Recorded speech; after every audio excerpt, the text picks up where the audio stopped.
જય જિનેન્દ્ર. ડિસેમ્બરની વેકેશન અને ટ્રાવેલિંગના હિસાબે આપણે લાસ્ટ 2 કે 3 વીકથી આગળ વધ્યા નહોતા. આજે વી વિલ સ્ટાર્ટ અગેન. વ્રત ઉપરની વાત આપણી ચાલી રહી હતી છેલ્લા ફ્યુ વીક્સથી. વ્રત એ ચારિત્ર, ડિસિપ્લિન, બિહેવિયર. ઇમ્પોર્ટન્ટ સૌથી is how we behave towards other જીવ, ટુવર્ડ્સ અધર આત્મા. ફિઝિકલી, મેન્ટલી આપણા ભાવો કઈ રીતે આપણે ડિસિપ્લિનમાં રાખીએ, કઈ રીતે બીજાને કોઈ પણ જાતથી આપણાથી એ હેરાન ન થાય, એને ડર ન લાગે, એ મરી ન જાય, એ બધું કંટ્રોલમાં રાખવા માટે જે ક્રિયા છે એ ક્રિયાને વ્રત કહેવાય છે. મોસ્ટ ઇમ્પોર્ટન્ટ, બીજાને કોઈ પણ જાતનું દુઃખ ન પડવું જોઈએ અને પોતાના આત્માને એના કારણે કર્મથી ભરાવવું નહીં, કર્મથી ભારે કરવું નહીં. એ સિમ્પલ ડેફિનેશન ઓફ વ્રત. આપણે અત્યાર સુધી 4 વ્રત સમજ્યા હતા. 5મું પરિગ્રહ વ્રત એ થોડું કર્યું હતું. અગેન થોડી રીકેપ કરી કાઢીએ, ઇન્ટરવલ પડી છે એટલે. તો વ્રત 2 ટાઈપના છે. એક જે completely you stay away from સંસાર,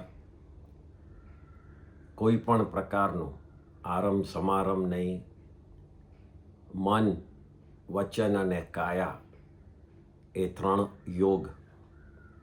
એ 3 યોગથી કોઈ પણ પ્રકારની એવી ક્રિયા કરવી નહીં, કરાવવી નહીં, અને કોઈ કરતી હોય એને સારી માનવી નહીં. એ કઈ ક્રિયા? તો જે ક્રિયામાં કોઈ બીજા જીવોને દુઃખ પહોંચે એવી ક્રિયા. જે ક્રિયામાં પોતે આરમ સમારમ કરતા હોય એવી ક્રિયા કરવી નહીં, કરાવવી નહીં, અને કોઈ કરતી હોય એને સારી માનવી નહીં. એ પ્રમાણે જે નક્કી કરે છે, જે એવા વ્રતના પચકાણ લે છે, એ સાધુ બને છે. ભગવાને ધર્મ સંસારમાં રહીને પણ શીખવાડ્યો છે. બધા જ સાધુ બની નથી શકતા. તો સંસારમાં રહીને ધર્મમાં આ બધું છૂટી ન શકે તો ભગવાને 2 રસ્તા બતાડ્યા છે. એક કે જેટલું છૂટી શકે એ છોડવાનું, અને બીજું જે ન છૂટી શકે એને મિનિમાઇઝ કરવાનું, રિડ્યુસ ઇટ. તો આ જે સંસારમાં રહીને જે ડિસિપ્લિનમાં વ્રતમાં રહેવું હોય એને શ્રાવકના વ્રત કહેવાય છે. અને because they are in small level compared to જે સાધુ કમ્પ્લીટલી છોડી દે છે, એટલે શ્રાવકના વ્રતને અણુ વ્રત કહેવાય છે. અણુ મીન્સ સ્મોલ. અને સાધુના વ્રતને મહાવ્રત કહેવાય છે. અસ બિંગ શ્રાવક, સંસારમાં આપણું આ સમજવાનું અને એ વ્રતમાં રહી અને કેવી રીતે એક્સ્ટ્રા કર્મ અટકાવવા એના માટે આ વ્રતની વાત ચાલતી હતી. તો આ જ શ્રાવકના વ્રતમાં પહેલું અણુવ્રત આપણે જોયું છે અહિંસા. કોઈને મારવું નહીં, કોઈને દુઃખ નહીં પહોંચાડવું, કોઈને ભય, ડર ન પહોંચાડવો. એ અહિંસા વ્રત સૌથી પહેલું હતું. બીજું વ્રત વેરી ઇમ્પોર્ટન્ટ, વોઝ જૂઠું નહીં બોલવું, એવું નહીં બોલવું કે જેમાં બીજાને ધ્રાસકો પડે, કોઈને પ્રોબ્લેમમાં મુકાઈ જાય, કોઈની વાતો ઉડે, જૂઠું બોલીને કોઈનું દબાવી લઈએ, એવી પ્રકારના કોઈ પણ પ્રકારના જૂઠ એ કર્મબંધના કારણ છે. ત્રીજું વ્રત આપણે જોયું, ચોરી નહીં કરવું. જે પોતાની માલિકી, પોતાની ઓનરશિપની જે ચીજ હોય એના સિવાય કોઈ પણ ચીજ ઉપર, કોઈ પણ વસ્તુ ઉપર એવું નહીં ભાવ રાખવા કે આ હું લઈ લઉં, આ મારું છે. કોઈએ આપણી પાસે કંઈ મૂક્યું હોય તો ફિઝિકલી દબાવી નહીં દેવું, એને ખોટું કહી અને કે આ તારે તે મારી પાસે કંઈ મૂક્યું જ નથી એમ કરીને જૂઠું એ બોલવું અને એના પાસેથી ચોરી એ કરી લેવી. આ ત્રીજું વ્રત હતું. ચોથું વ્રત વેરી ઇમ્પોર્ટન્ટ ઇઝ બ્રહ્મચર્ય. પોતાની વાઈફ કે હસબન્ડ જોડે બી લિમિટમાં અબ્રહ્મચર્ય પાળવું, અને પારકું કોઈ હોય એની જોડે તો સામે બી નહીં જોવું. તો એ ચોથું વ્રત બ્રહ્મચર્ય છે. બ્રહ્મચર્યનો અર્થ પણ જોયો કે આત્માની આજુબાજુ જ ફરવું. બ્રહ્મ એટલે આત્મા અને ચર્ય એટલે ચાલવું, ચરવું એટલે ફરવું. તો સ્ટે વિધિન યોર આત્મા is called brahmacharya, and leave all the pleasures of the body and be content with your atma is called brahmacharya. તો આ ચોથી વ્રત થયું. પાંચમું વ્રત, આ બધા જ વ્રતને લોડ, બધા જ વ્રતને ભાર આ પાંચમું વ્રત ઉચકે છે, વિચ ઇઝ પરિગ્રહ. ચારે બાજુથી બધું ભેગું કરવું એ પરિગ્રહ છે. ભેગું કર્યું અને એ ભેગા ઉપર ખૂબ જ એટેચમેન્ટ રાખ્યું, એટ્રેક્શન, મોહ, તો એ પરિગ્રહ. એ દ્રવ્ય એટલે બહારથી ફિઝિકલ પણ થયો અને આભ્યંતર એટલે ભાવથી પણ થયો. તો એ પાંચમું વ્રત છે પરિગ્રહ. એ પરિગ્રહ વ્રત ઇઝ વેરી ડેન્જરસ. એના જ ઉપરથી વાત ચાલે છે. આપણે જે અત્યાર સુધી જે પરિગ્રહની વાત કરેલી, પરિગ્રહથી છૂટા થવા માટે જ ભગવાને સૌથી પહેલાં દીક્ષા લીધી. દરેક તીર્થંકરનો પહેલો લેસન સંસારીઓ માટે હતું કે જે છે એ ન જરૂર હોય તો આપી દો. એમ કરીને 1 વર્ષ સુધી દાન કર્યું હતું કે જે ચીજ આપણી જોડે રહેવાની જ નથી,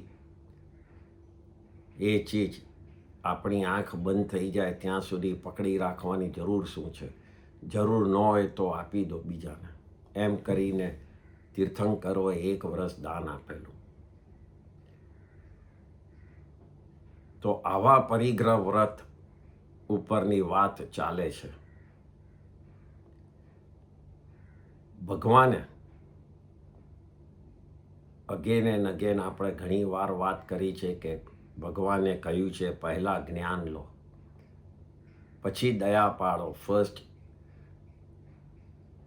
get knowledge, then only you'll know the right way. કે કઈ દયા સાચી ને કઈ દયા ખોટી. Only way to achieve મોક્ષ, to reach completely આપણા આત્મા તરફ is by knowledge. Without knowledge we are lost. Everything is black. We don't know which way to go. Knowledge જ સંસાર દૂર કરાવે છે, નોલેજ જ સંસાર છોડાવે છે. આ જ જ્ઞાનથી અટેનિંગ નોલેજ ટિલ અટેનિંગ મોક્ષ, એ આખો એક ક્રમ છે. It's a systematically understanding. એ એક્સપ્લેન કરેલું છે ભગવાને વન ઓફ આર આગમમાં. 10 વૈકાલિક સૂત્ર is one of our Agam. એ 10 વૈકાલિક સૂત્રમાં ચેપ્ટર નંબર 3, અધ્યયન 3,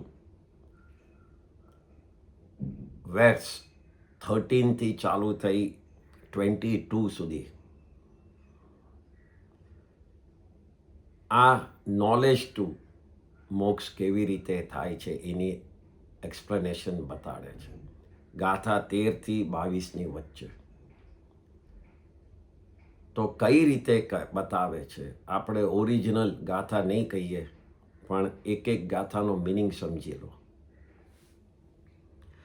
તો 13મી ગાથા કહે છે, ચેપ્ટર નંબર 3માં 10 વૈકાલિક સૂત્ર આગમમાં, કે જીવ અને અજીવના સ્વરૂપને જે જાણે છે એ નવતત્વને જાણતો થાય છે. સો ધ ફર્સ્ટ ગાથા is talking about gaining knowledge. Knowledge, fundamental truth ને જ સમજવું એ પહેલી નોલેજ છે. વેન વી ગો કોઈ પણ ધર્મ, કે મને જૈનિઝમ સમજાવો, મારે જૈન સમજવું છે, મારે એનું બધું વધારે શીખવું છે. So the first knowledge you should talk about to anyone is જે જૈન ફિલોસોફી જેને ફંડામેન્ટલ ટ્રુથ માને છે, જે કોઈ દાડો પાસ્ટમાં, પ્રેઝન્ટ અને ફ્યુચરમાં ડિસઅપિયર નથી થવાનું, એ કાયમ રહેવાનું જ છે. એવું ટ્રુથ કે જે કોઈ તીર્થંકરોએ ચાલુ નથી કર્યું અને ક્યારે પણ બંધ નથી થવાનું. એવા ટ્રુથને તત્વ કહેવાય છે. પદાર્થ એક ટાઈપનું કહો એ તત્વ. દેર આર 9 તત્વ. એનું નોલેજ સૌથી પહેલાં લેવું એ જ આ ગાથામાં કહે છે. અને એમાં બી પહેલા 2 તત્વ, the first 2 fundamental understanding is about જીવ અને અજીવ. So the first knowledge should everyone take is what is જીવ અને what is અજીવ. એના સ્વરૂપ, what are they, what are the attributes of જીવ, what are the attributes of અજીવ, એ જાણવું એ સૌથી ફંડામેન્ટલ ટ્રુથ છે. જીવમાં જે જ્ઞાન, દર્શન, બિહેવિયર, કેપેસિટી ઓફ અટેનિંગ મોક્ષ, એ બધું જાણવું. અને અજીવમાં વોટ કાઇન્ડ ઓફ પૂતગલ molecules are there, whether they are destructible, એ ડિસ્ટ્રક્ટ ન થાય તો શું થાય છે? તો એક મોલિક્યુલ ભેગું થઈને એક આઇટમ બને છે. ફોર ઘર બને છે, ગાડી બને છે, ટેબલ બને છે, ખુરશી બને છે, આપણું શરીર બને છે. એ બધું સમયે આવ્યું ડિસઇન્ટિગ્રેટ થઈ જાય છે, બધું છૂટું પડે છે. પણ બેઝિક જે પૂતગલ છે એ ડિસ્ટ્રોય થતો નથી. એવું અજીવ. એ જીવ અને અજીવને પહેલું સમજવું આ પહેલી કડીમાં કહે છે. અને એની જોડે બાકીના 7 તત્વોનું પણ નોલેજ લેવું. એ આ પહેલી કડીમાં, એટલે કે 13 નંબરની કડી ગાથામાં કહેવામાં આવે છે કે જીવ અને અજીવના સ્વરૂપને જે જાણે છે, પીપલ હુ વિલ અન્ડરસ્ટેન્ડ જીવ અને અજીવ, એ ફંડામેન્ટલ ટ્રુથ ટોટલ 9 તત્વને સમજી શકે છે. બીજું કડીમાં કહે છે કે જીવ તત્વને જાણવાથી તેની જાતિઓ જાણે છે અને એની ગતિ જાણે છે. સો વન્સ યુ નો જીવ, they explain, બધા વિચાર કરે છે કે આ જીવ ક્યાં છે, તો પછી નેક્સ્ટ નોલેજ લે છે કે જીવ 4 ગતિમાં ફરે છે. દેવલોકમાં, મનુષ્ય લોકમાં, તિર્યંચ મીન્સ એનિમલ્સ, પ્લાન્ટ્સ અને ચોથું નરક. આ 4 ગતિમાં સેમ જીવ ફરતો જાય છે. એ સમજણ આવે છે એ નોલેજથી. એના પછી ત્રીજી ઘડીમાં આવે છે કે જે જુદી જુદી ગતિમાં જુદી જુદી ટાઈપ એટલે જાતિમાં જે જીવ જાય છે એનું કારણ પુણ્ય, પાપ, બંધ, મોક્ષ આ બધુંને જાણે છે. The next they come to know once you ask yourself કે આ 4 ગતિમાં જીવ જાય છે કેમ કોઈ મનુષ્ય બને ને કેમ મનુષ્યમાં બી કોઈ પૈસાવાળો, ગરીબ, સારો દેખાવાનો, ખરાબ દેખાવાનો, હેલ્ધી, સિક, એવી રીતે નરક ગતિમાં પણ કેટલું પેન લે છે કયો જીવ, દેવલોકમાં કયું સુખ લે છે એ બધું જાણે છે. કઈ રીતે? તો 9 તત્વને જે બાકીના જે 7 તત્વ છે, જીવ અને અજીવ જે પહેલા 2 છે એના પછીના there were 7 તત્વ which makes total 9 તત્વ. જેમાં પુણ્ય, વોટ કાઇન્ડ ઓફ ક્રિયા કરવાથી તમને સારા કર્મ બંધ થાય, વોટ કાઇન્ડ ક્રિયા કરવાથી તમને અશુભ કર્મનો બંધ થાય. મીન્સ કયા કર્મ, સારા કર્મ આવીને શુભ કર્મ આવીને આત્મા જોડે ચોંટે અને કયા ક્રિયા કરવાથી અશુભ કર્મ આવી આત્મા જોડે ચોંટે એવું પુણ્ય અને પાપ અને જે ચોંટે છે એવી બંધ મીન્સ સ્ટિક, એની નોલેજ આવે છે. એની જોડે મોસ્ટ ઇમ્પોર્ટન્ટ નોલેજ આવે છે કે how do I stop influx of karma. હું કર્મ બંધને કેવી રીતે અટકાવું. એ તત્વ એટલે સંવર તત્વ.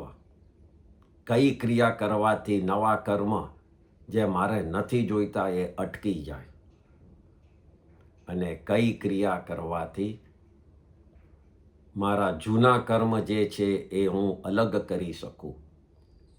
એ ક્રિયા સંવર અને નિર્જરા પણ જાણે છે અને છેલ્લે જાણે છે કે જે બંધ થયેલા કર્મો બધા જ હું જો એને કાપી નાખું, એને છૂટા કરી કાઢું ને આત્માને પ્યોર કરું તો આત્માની જે પોઝિશન છે એ પોઝિશન મોક્ષ, કમ્પ્લીટલી આત્મા વિધિન આત્મા એ પોઝિશનમાં થઈ જાય છે એવું મોક્ષને પણ જાણે છે.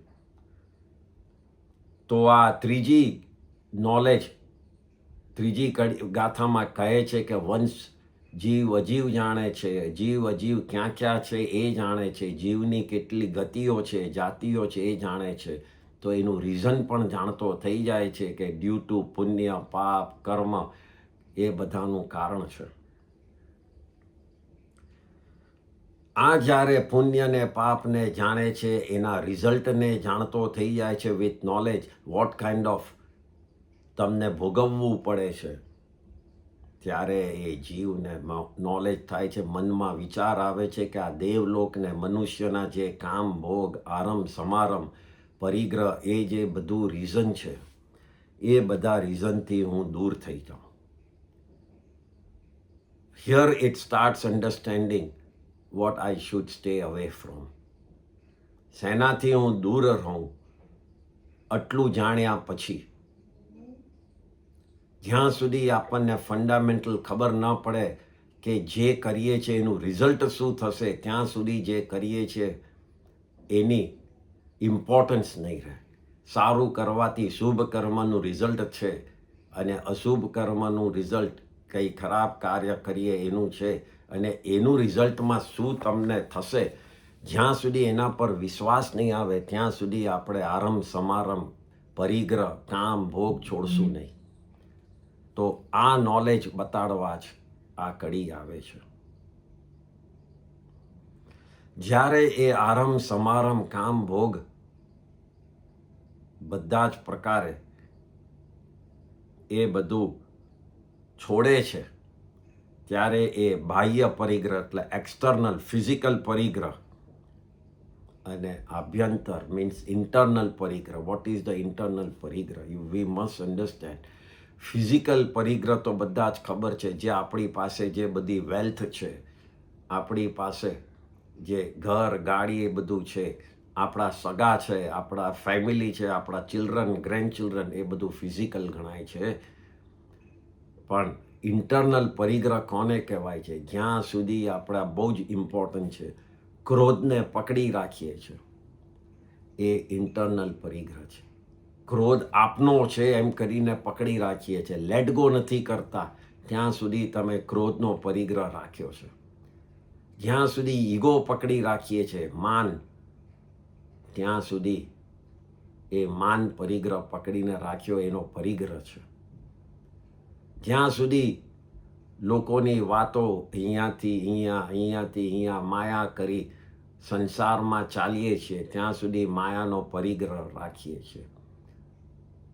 અને જ્યાં સુધી કોઈ પણ ચીજ છૂટતી નથી, દરેક ચીજ ઉપર એટલો બધો મોહ છે કે છોડી નથી શકતા, ત્યાં સુધી પરિગ્રહ, લોભનો પરિગ્રહ રહે છે.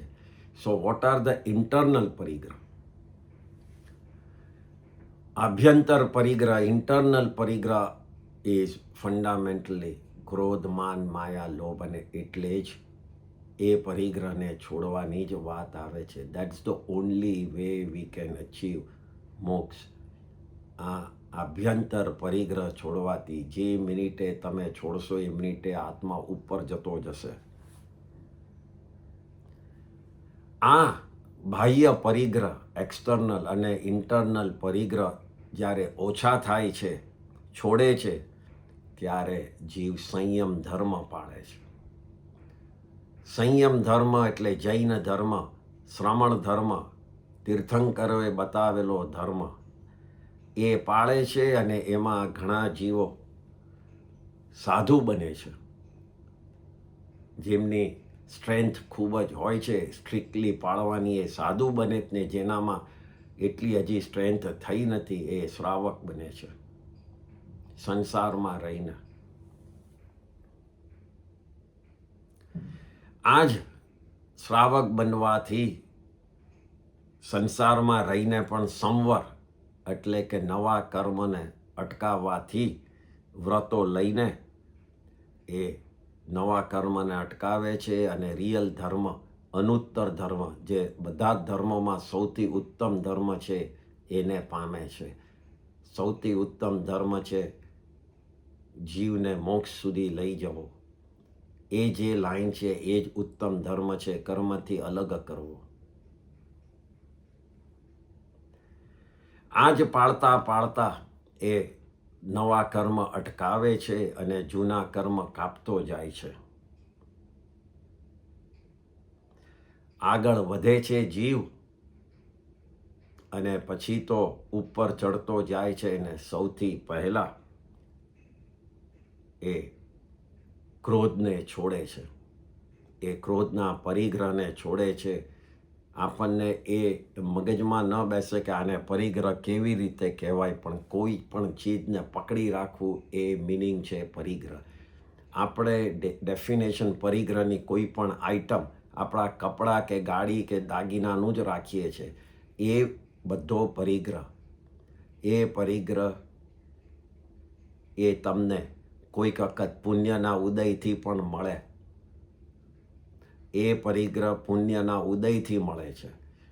પણ જે ઇન્ટરનલ પરિગ્રહ છે, ક્રોધ, માન, માયા, લોભ, એ અશુભ કર્મના ઉદયથી મળે છે. આ વિચારજો. એક પરિગ્રહ છે બહારનો પરિગ્રહ, બધી સગવડ મળે, બધી ચીજો મળે, એ તમારા પાસનો પુણ્યનો ઉદય છે. અને આભ્યંતર પરિગ્રહ ભેગો જે કર્યો, જેમાં એટેચમેન્ટ છે, જેમાં ચાર કસાયોને પકડીને રાખ્યા છે, એ બધો અશુભ કર્મનો ઉદય છે. એટલે બની શકે કે એક સાઈડ ઉપર શુભ કર્મ ચાલતું હોય, જ્યારે બધો નફો થતો જ હોય, બહારથી પૈસા, બેંક બેલેન્સ વધતી જ હોય, અને એની સાથે સાથે એના ઉપર અભિમાન રાખવું, એ પાપના અશુભ કર્મનો પણ ઉદય ચાલતો હોય છે. ઇમ્પોર્ટન્ટ મોક્ષ સુધી પહોંચવા માટે બાહ્ય પરિગ્રહ ઇઝ અ સેકન્ડરી, ઇન્ટરનલ ભાવ ઇઝ અ પ્રાઇમરી. એ પરિગ્રહને છોડવાનો, બહારનો પરિગ્રહ તો એમનેમ છૂટી જશે જો તમને ઈગો જ નહીં હોય, ક્રોધ નહીં હોય, લોભ નહીં હોય તો આ નોલેજ લેવું એ જ્ઞાન. ભગવાન એ જ કહે છે કે કયું આપણે બહારના પરિગ્રહને છોડીએ કે આજથી હું 10 જોડી જ કપડાં રાખીશ, એ બાહ્ય પરિગ્રહ ઓછો કર્યો, પણ એ 10 જોડી ઉપર જેટલો મોહ રાખ્યો છે એ હજી ઓછો નથી થયો. તો કયો પરિગ્રહ ઓછો કર્યો? ખાલી બહારથી જ. ઇન્ટરનલ પરિગ્રહ તો ઓર સોલિડ કર્યો કે હવે આ હું 10ને સાચવીને રાખું એવી રીતે, કારણ કે મારે તો બાધા છે તો આ બગડે નહીં, આ ખોવાય નહીં, આ કંઈ થઈ ન જાય એવું એટલું એટેચમેન્ટ રાખીએ તો we have not reduce the પરિગ્રહ. સો કર્મનો ક્ષય કરવા માટે આ જ લાઈન ઉપર આત્મા જાય છે. સૌથી પહેલા એ ક્રોધને કાપે છે, એ ક્રોધથી દૂર થાય છે. ઉપર ચડતા ચડતા પછી માનથી દૂર થાય છે, ઓર ઉપર ચડતા માયાને દૂર કરે છે. આત્મા એટલો લાઇટ બને છે. છેલ્લે ઉપર પહોંચ્યો આત્મા ત્યારે મોસ્ટ ડિફિકલ્ટ જે ચીજ છે એ લોભ, અને લોભ મીન્સ પરિગ્રહ.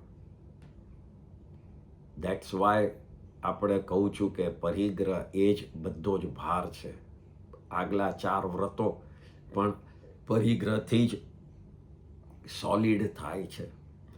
તો એ લોભ જ્યારે છૂટે છે, જ્યારે ટોટલ ડિસ્ટ્રોય કરીએ છીએ, ક્ષય કરીએ છીએ, ત્યારે મોહનીય કર્મ which is the most difficult કર્મ અને ધ મોસ્ટ ઇમ્પોર્ટન્ટ કર્મ, જે 8 કર્મમાંથી એ કર્મનો ક્ષય થાય છે.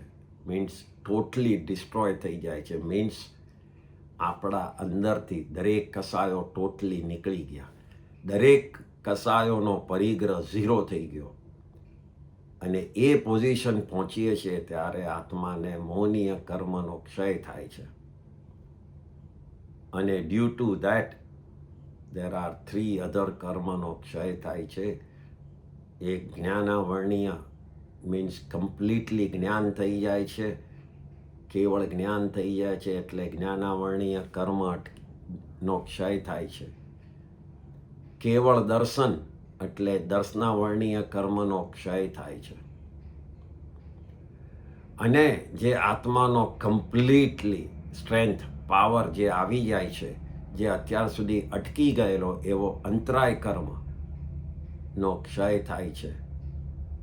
એમ મોહનીય કર્મ પછી આ જ્ઞાનાવર્ણીય, દર્શનાવર્ણીય અને અંતરાય કર્મનો ક્ષય થાય છે.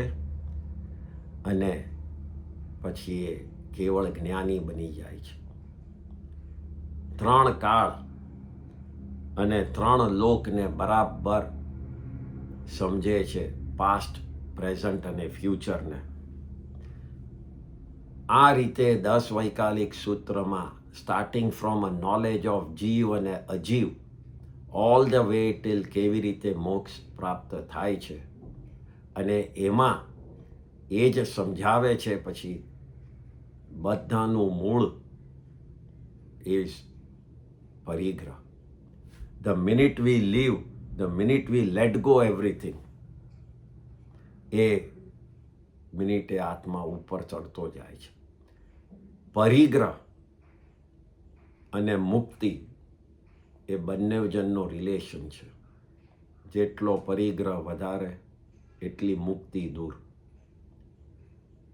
જેટલી પરિગ્રહ ઓછો એટલું મુક્તિ નજીક. નક્કી આપણે કરવાનું છે બેમાંથી કયું આપણે વધારે ઇમ્પોર્ટન્ટ છે. બહુ જ ઇમ્પોર્ટન્ટ જે છે કે પરિગ્રહ 4 વ્રતોનો ભાર ઉચકે છે. એનું રીઝન કેમ છે? જો પરિગ્રહ આપણામાં ખૂબ હોય, if we are too much attach to gather things, બધું ભેગું કરવું, પકડી રાખવું, તો એના માટે જો એવું હોય તો આપણે હિંસા પણ આપણાથી વધારે થાય છે. મારે ઓર ઘરો બનાવવા છે, મારે ઓર બધી પર્સો ખરીદવી છે, મારે ઓર ફર્નિચર બનાવવું છે, મારે જેટલું બને એટલું વધારે ફેક્ટરીઓ કરવી છે. એ બધું જે મન થાય છે એનાથી સૌથી ઇમ્પોર્ટન્ટ શું થાય છે? તો સૌથી ઇમ્પોર્ટન્ટ છે હિંસા થાય છે. તો પહેલું વ્રત એ ભારે થાય છે. પહેલું વ્રત આપણે બરાબર પાળી નથી શકતા કારણ કે આપણને પરિગ્રહ છૂટતો નથી. આ જ પરિગ્રહ માટે આપણે જૂઠું એ બોલવું પડે છે, ધંધામાં નફો કરવા, અને કાં તો કોઈનું દબાવીએ દેવું પડે છે. ફાસ્ટ રસ્તો કાઢવા માટે, the quick way of becoming rich, કે કોઈનું દબાવી દઉં, ઉલ્લુ બનાવવું.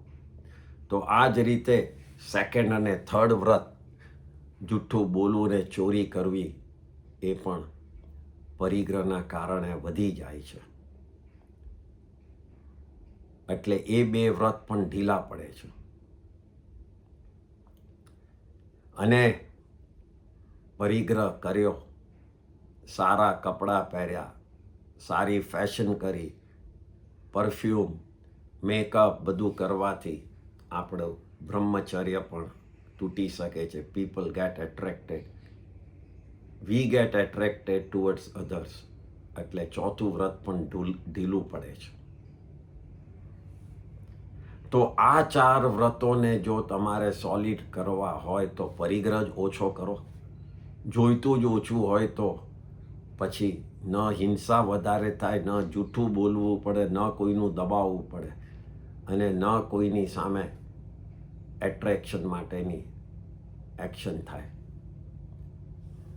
એટલે જ પરિગ્રહને ખૂબ જ સમજીને ઓછું કરવું છે. વિચાર કરો, આપણે દરેક જણ એબ્સોલ્યુટલી કબાટમાં એવી ચીજ પડી હશે કે જે વર્ષ કે 2 વર્ષથી આપણને ખ્યાલે નહીં હોય. વન ફાઇન ડે ક્લીન કરવા બેસીએ એટલે જોઈએ, અરે આ પડી હતી, મને તો યાદ જ નથી ક્યારે લીધી હતી. ક્યારે લીધી હતી એ ઇમ્પોર્ટન્ટ નથી, 2 વર્ષથી પડી એ પણ ઇમ્પોર્ટન્ટ નથી. પણ એ વખતે ખબર પડી કે હવે આની તો જરૂર જ નથી, કારણ કે જરૂર હોત તો 2 વર્ષ પડી જ ન હોત. પણ at that time to give away somebody, એ પાછું અટકી જવાય છે કે ના, કામમાં આવશે, રહેવા દો, ફ્યુચરમાં કામમાં આવશે, મારા છોકરાને કામમાં આવશે. છોકરાને ખબર એ નથી ને પડી એ નથી કે આ ચીજ છે કે નહીં, તો બી we are not able to let go. And that is what the parigrah is about. Not about the thing which is staying there, but not about the thing which we can't let go. We need to let go. That's the main aparigrah.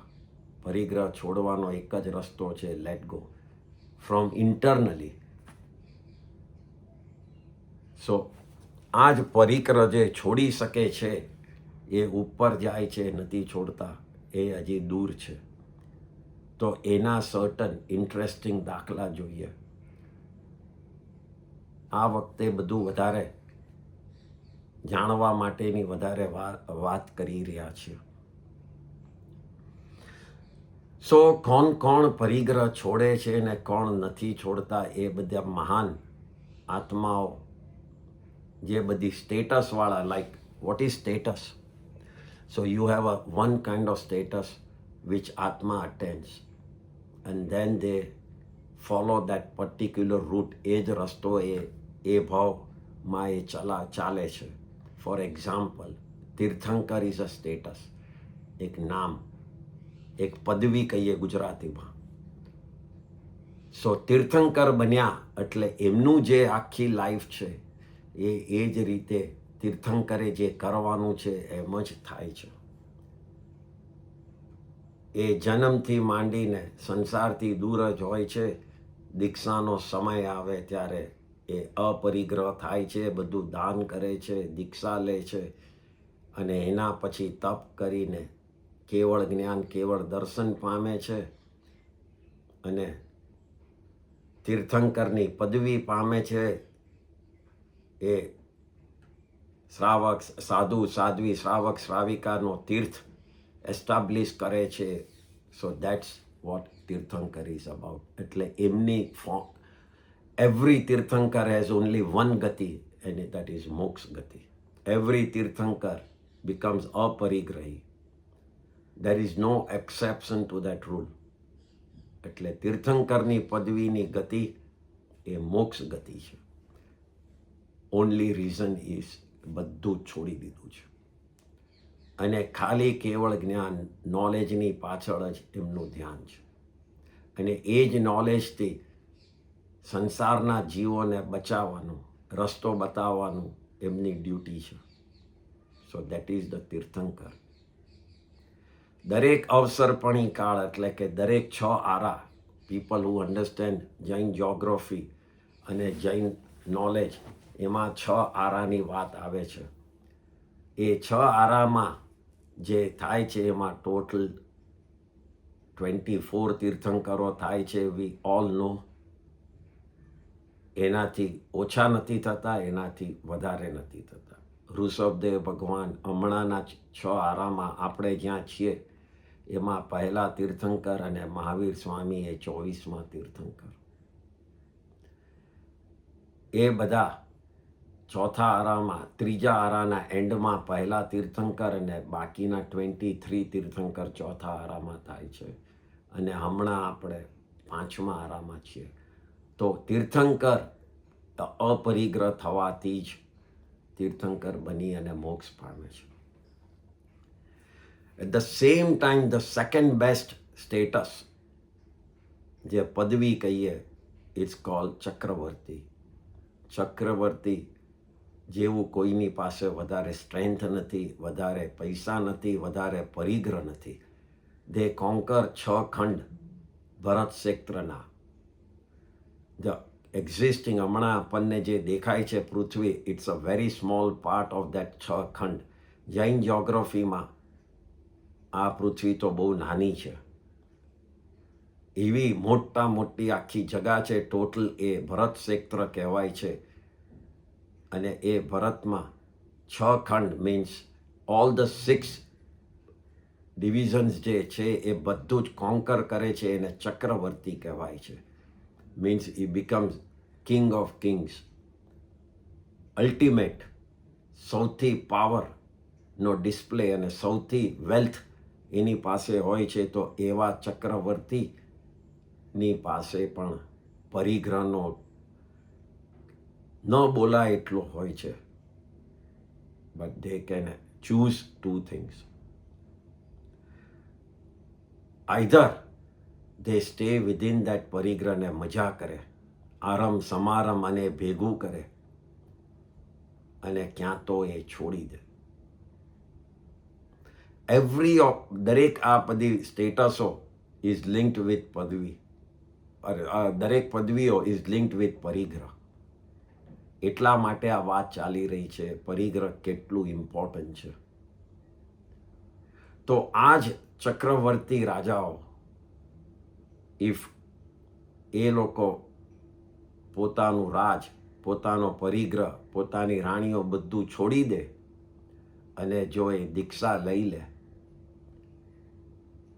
તો એમની ગતિ થાય છે દેવગતિ. The next આયુષ્ય એમનું પૂરું થાય ત્યારે કાં તો દેવલોકમાં જાય છે અને ક્યાં તો મોક્ષ થાય છે. One of the example of Chakravarti is Bharat Chakravarti at the time of Rushabdev Bhagwan. Emna son was the first Chakravarti who attained Keval Jnana અને મોક્ષ પામ્યા. So within this period of 6 આરા, જેમ 24 તીર્થંકરો થાય છે એવા 12 ચક્રવર્તી થાય છે. અને 12 ચક્રવર્તીનું સ્ટેટસ એ જ છે કે જો દીક્ષા લે તો દેવગતિ કાં તો મોક્ષ, અને દીક્ષા ન લે અને પરિગ્રહ અને આરમ સમારંભમાં જ પડ્યા રહે તો એની ગતિ 7મી નરક.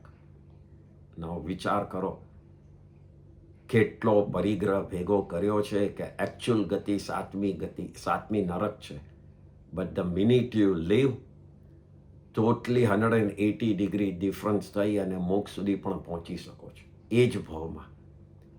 See how powerful, how પરિગ્રહ is giving us so much અશુભ કર્મ. આ એના એક્ઝામ્પલ માટે હું કહી રહ્યો છું.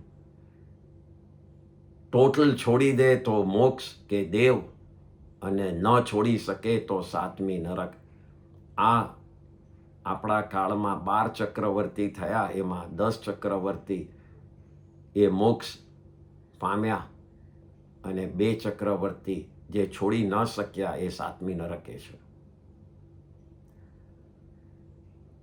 એવી જ રીતે નેક્સ્ટ પદવી જે છે એ બળદેવ અને વાસુદેવ ને પ્રતિવાસુદેવ એવી રીતે આવે છે. For example, Jain Ramayana is different than the Hindu Ramayana in certain way. Jain Ramayana Vasudev means it's a kind of again status like Chakravarti, but the next level. જેમાં એ 6 ખંડ means 6 divisions નથી જીતતો ભરત ક્ષેત્રના, પણ 3 જ જીતે છે, અને he becomes a Vasudev. જેમાં આપણે કૃષ્ણ વાસુદેવ કરીને કહીએ છીએ, he was a Vasudev by status, પદવીથી. અને એમના ભાઈ, મોટા ભાઈ એટલે બળભદ્ર. એવી રીતે there are 3 પદવી which comes together.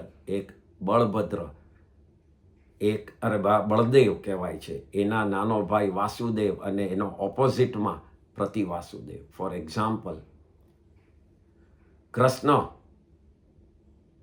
જે વાત કરી એ કૃષ્ણ એ વાસુદેવ હતા, પોતે 3 ખંડના જીતી અને કિંગ બનેલા. પણ એ વાસુદેવના અનફોર્ચ્યુનેટલી શું હોય છે? તો એ અનફોર્ચ્યુનેટ છે કે આગલા ભાવમાં એવું એમને કંઈક બાંધેલું નિયાણું, એવું નક્કી કરેલું કે મારું જે બી તપ છે એનું ફળ મળે તો મને વાસુદેવ બનવું છે, એવું નક્કી કરે જ. વાસુદેવ એવું એ લોકોનું થાય જ ઇન અ પાસ્ટ ભાવ. સો એના હિસાબે એમને આ ભાવમાં વાસુદેવ બન્યા. Now, because of that, they cannot take diksha, they cannot move out of સંસાર. એ ભોગવવું જ પડે છે. અને પરિગ્રહ એટલો બધો વધે છે કે વાસુદેવ એમનું એ આયુષ્ય પૂરું કરી અને નરકમાં જ જાય છે. વાસુદેવની ગતિ એક જ છે, નરક. As per Jainism, Krishna Vasudev એ અત્યારના 3જી નરકમાં છે. But he will become, he'll go to મોક્ષ. એના પછીના ભાવમાં એ તીર્થંકર બનીને મોક્ષ જવાના. પણ એઝ ઓફ નાવ, બિકોઝ એમને વાસુદેવમાં પરિગ્રહ છોડ્યો નહોતો અને છોડી શકે એમ નહોતા, એમના કર્મ જેવા હતા, તો એ નરકમાં છે. સેમ વે જૈનમાં, રામાયણમાં બી there is a difference. જૈનમાં Ram was Baldev. He didn't kill Ravan. But Lakshman killed because Lakshman was the Vasudev. While Hinduism Rame Ravanne marya, according to Jainism, it's Lakshman who killed, because only Vasudev can kill Prati Vasudev, the opposite. Prati means opposite. So Ravan was the opposite.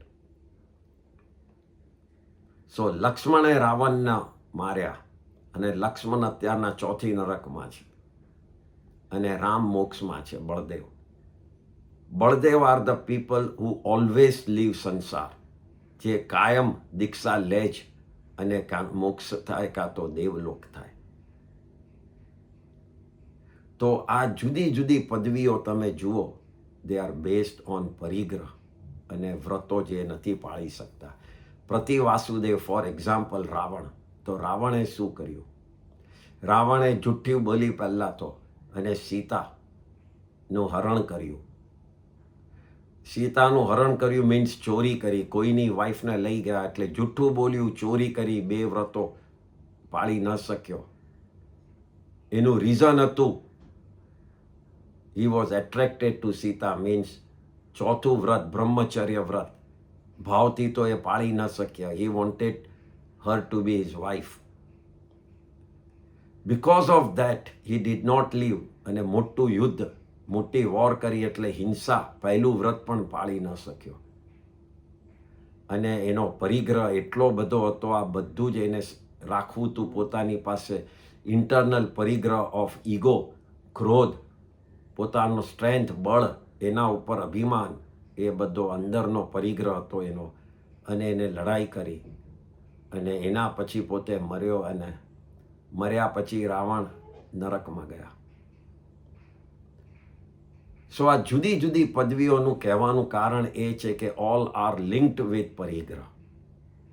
આપણે જો આમાંથી pass ન થવું હોય તો અત્યારના we are very fortunate કે we don't have to decide. એટલું બધું આપણી પાસે છે નહીં આજે બધી પદવીઓ પાસે, આ બધી સ્ટેટસ પાસે, જે રાજ ને પૈસા ને મની ને ગોલ્ડ ને બધું હતું કે એક સાથે. What we have a very limited thing today. So why not reduce that also?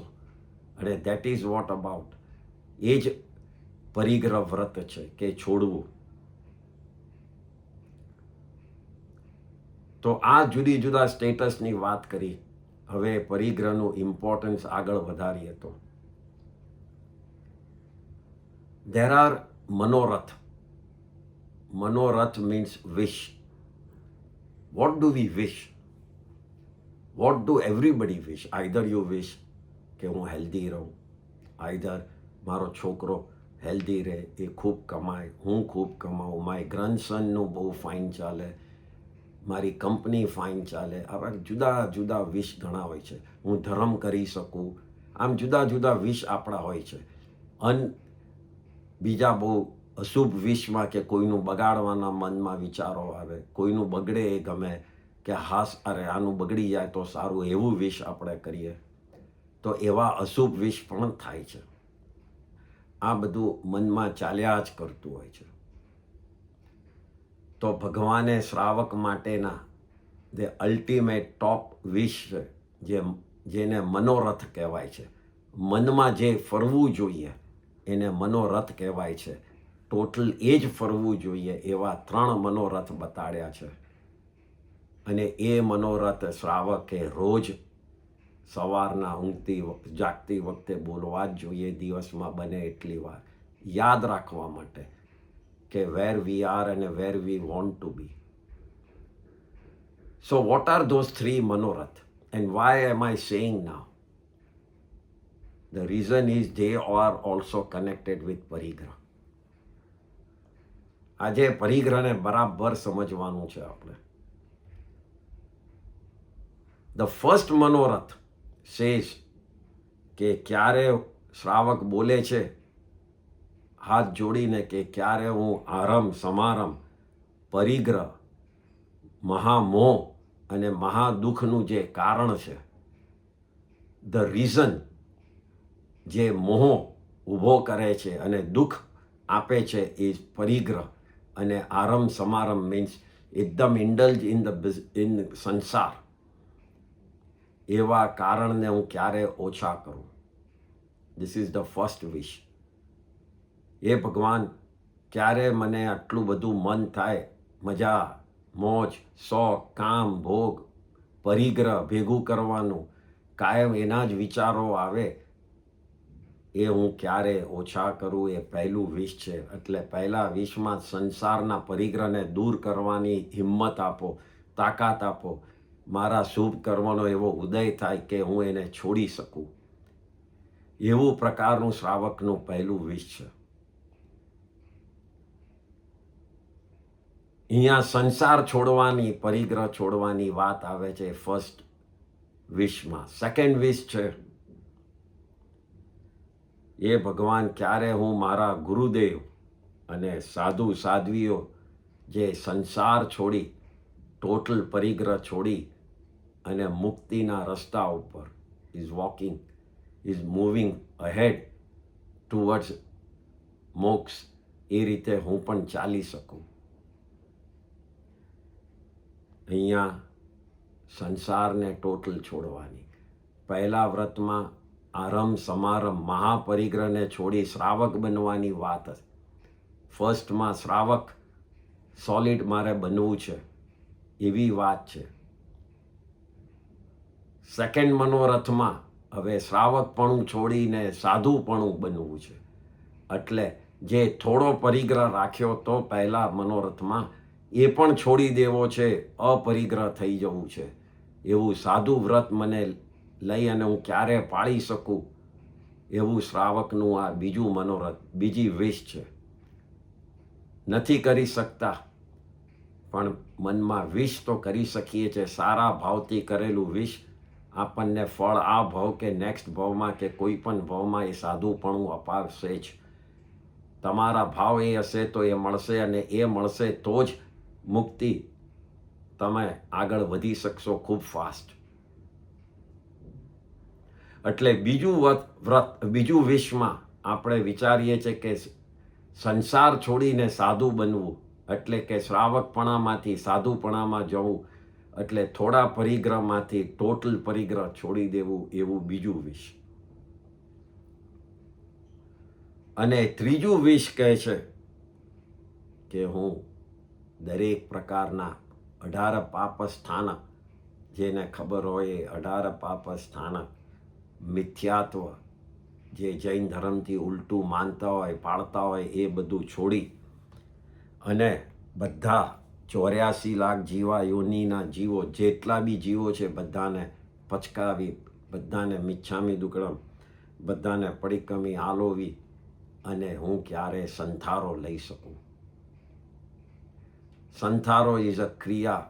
જૈનિઝમમાં આવે છે કે જ્યારે આત્માને શરીરથી મોહ છૂટો થઈ જાય, શરીર છે અને હું નથી એવો ભાસ થાય ને એટલા સ્ટ્રેન્થ ઉપર પહોંચી જાય એવા ટાઈમે કે હવે મારે શરીરની જરૂર નથી, હું કમ્પ્લીટલી આત્મામાં જ રહીશ. શરીરનું જેટલું કામ હતું એ આખી લાઈફ મેં કાઢીને ધર્મ કરીને એને યુઝ કરી કાઢ્યું, હવે મારું શરીર ચાલતું નથી, તો શરીરનું કામ પટ્યું, પણ મારે તો આત્મામાં રહીને આત્માને આગળ વધારવું છે, તો હવે શરીરને છોડવું છે.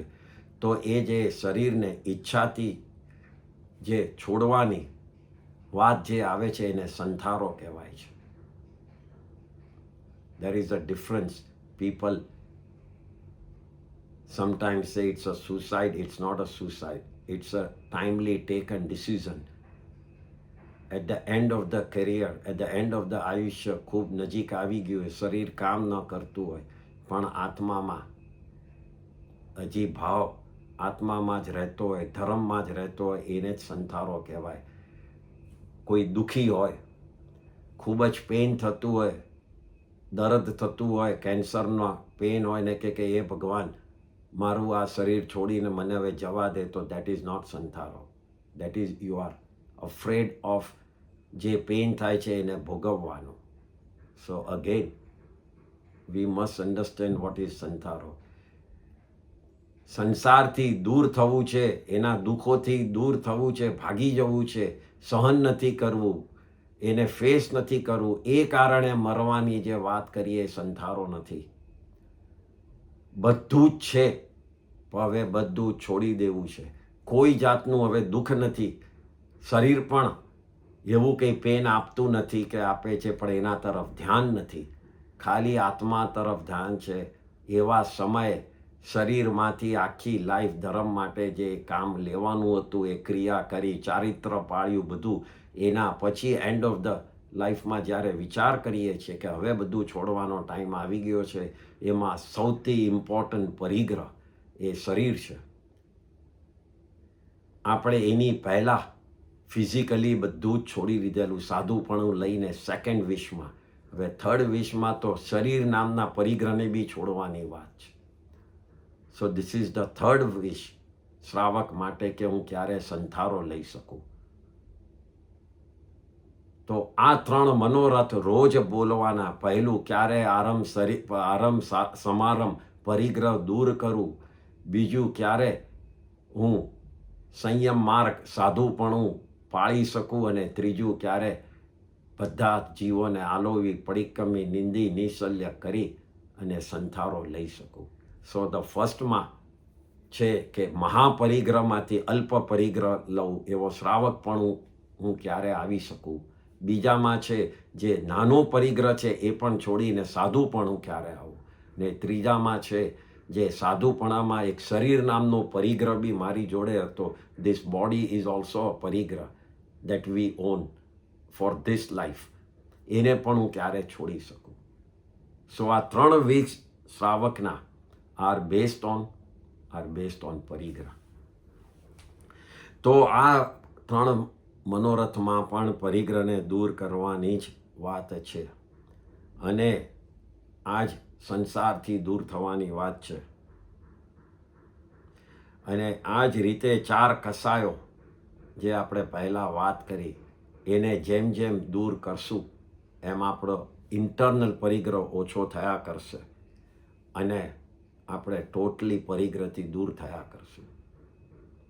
તો આ જ પરિગ્રહ વ્રતની વાત હતી, 5મું અણુવ્રત. એટલે 5 અણુવ્રત આપણે સમજ્યા. નેક્સ્ટ ટાઈમ 6મું અણુવ્રત, મિચ્છામી દુક્કડમ, 6થા વ્રતથી આપણે વાત કરશું.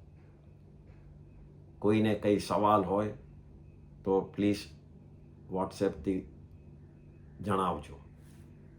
જય જિનેન્દ્ર.